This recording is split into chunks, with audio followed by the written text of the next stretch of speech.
Welcome to ESCAP's induction modules on gender equality.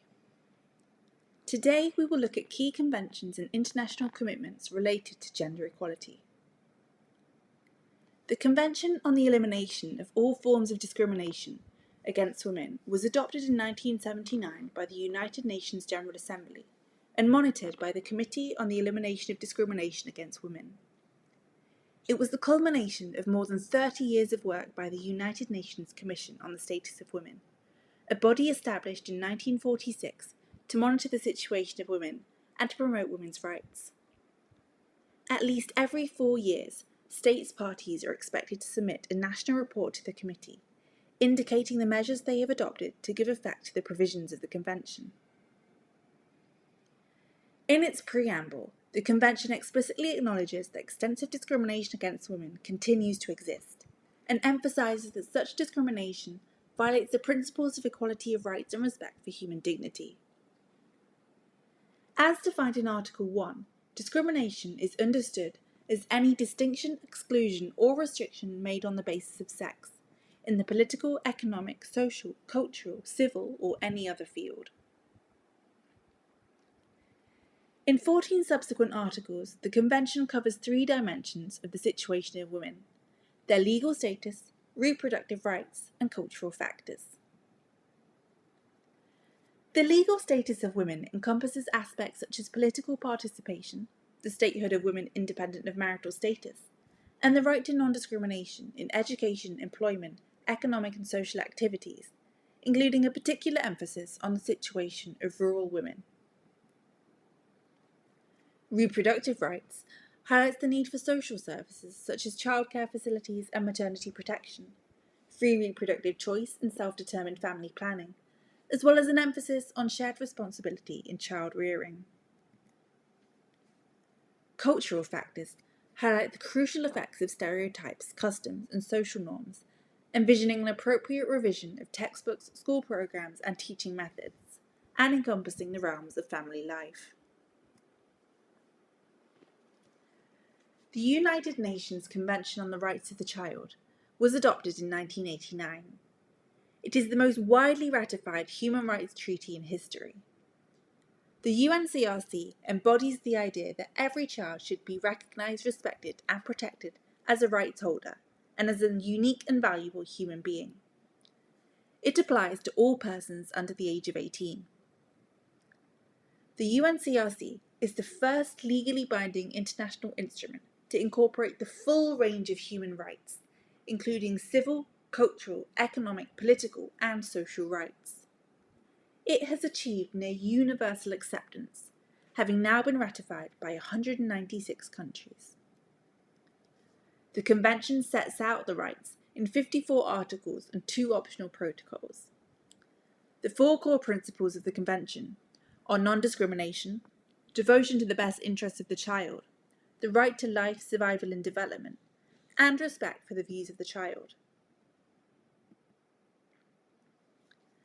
The Convention on the Rights of Persons with Disabilities was adopted in 2006 at the United Nations headquarters in New York. The purpose of the Convention is to promote, protect and ensure the full and equal enjoyment of all human rights and fundamental freedoms by all persons with disabilities, and to promote respect for their inherent dignity. The Convention applies established human rights principles from the UN Declaration on Human Rights to the situation of persons with disabilities. It covers civil and political rights to equal treatment and freedom from discrimination, and social and economic rights in areas like education, healthcare, employment, and transport.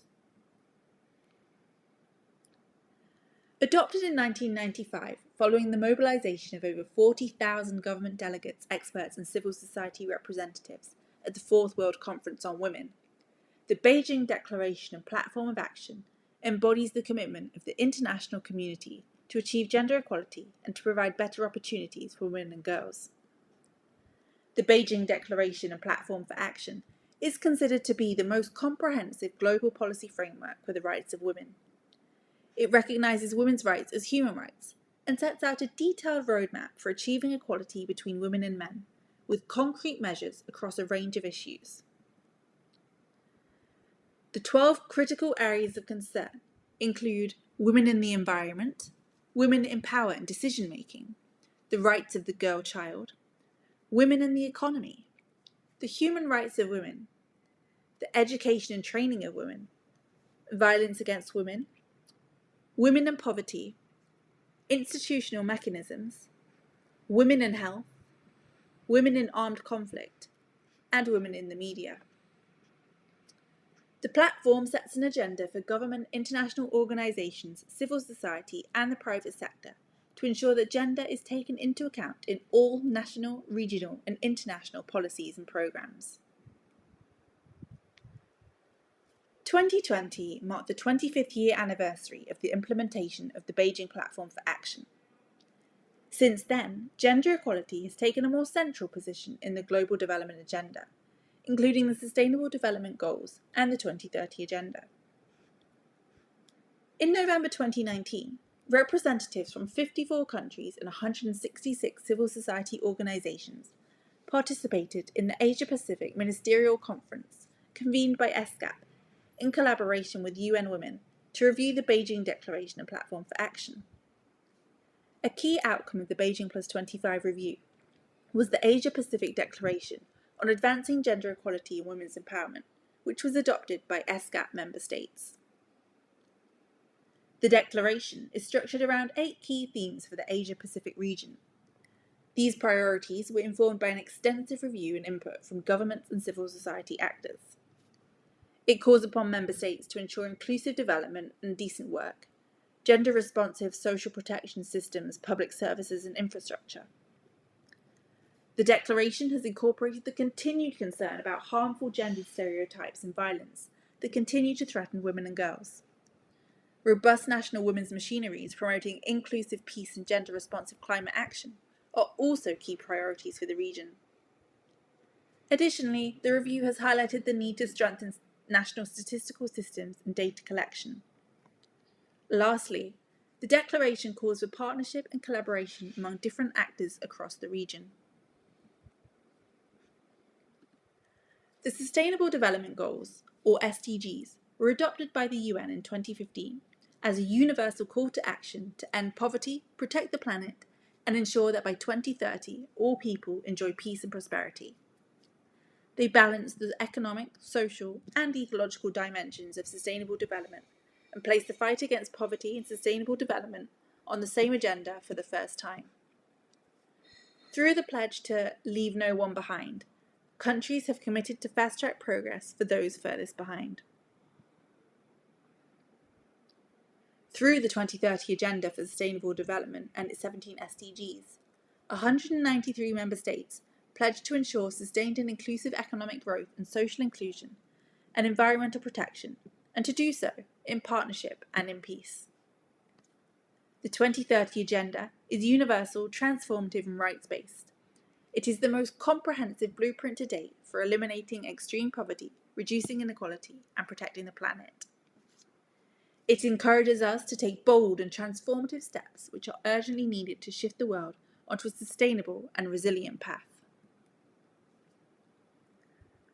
Women's equality and empowerment is one of the 17 SDGs, yet it is also integral to all dimensions of inclusive and sustainable development. Strengthening the rights of women and girls helps all of society move forward. SDG 5 aims to achieve gender equality and empower all women and girls, and is a cross-cutting theme for all 2030 SDGs. Empowering women and girls, defending their sexual and reproductive health and rights, eliminating all forms of gender-based violence and discrimination in all areas of social, political, economic life, and fighting stereotypes are all sustainable development drivers. For more induction modules and gender-related information, head to the Asia Pacific Gender portal at www.asiapacificgender.org. And to stay up to date with all our other work, check out www.unescap.org or follow us on our social media channels. Thank you.